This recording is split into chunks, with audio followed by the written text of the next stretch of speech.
All right, thank you, Bobby. And right now, Lakeland's art scene about to take a major hit. A unique space is closing its doors. 10 Tampa Bay's Eric Glasser has more on the financial troubles.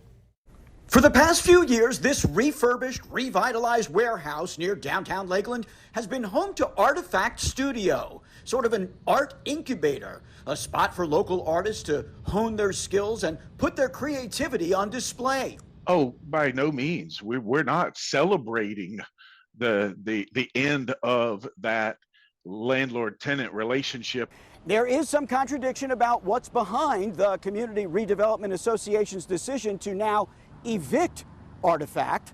The nonprofit that operates the space first announced the closure on social media, saying the property had been sold.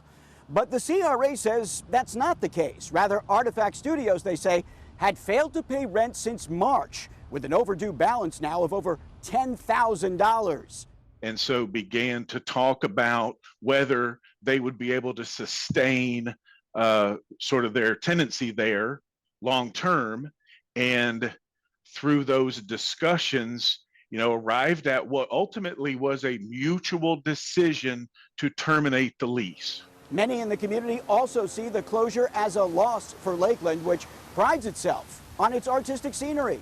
I'm sympathetic, and obviously I want to encourage local artists and vendors to do their thing, but part of being a business owner is you have to pay your rent. At last count, Artifact was home to about 19 artists, some even sharing that space with other creative minds in the area. Artifact's director says several of its tenants rely on the space to make a living. They've also been hosting events to try to raise money, and some have said that they'll make personal appeals to the city council. But unless something changes, the artists here will have to find new space someplace else by this time next month. In Lakeland, Eric Glasser, 10 Tampa Bay. Now, the city says part of its agreement to terminate Artifact's lease includes forgiving past due rent.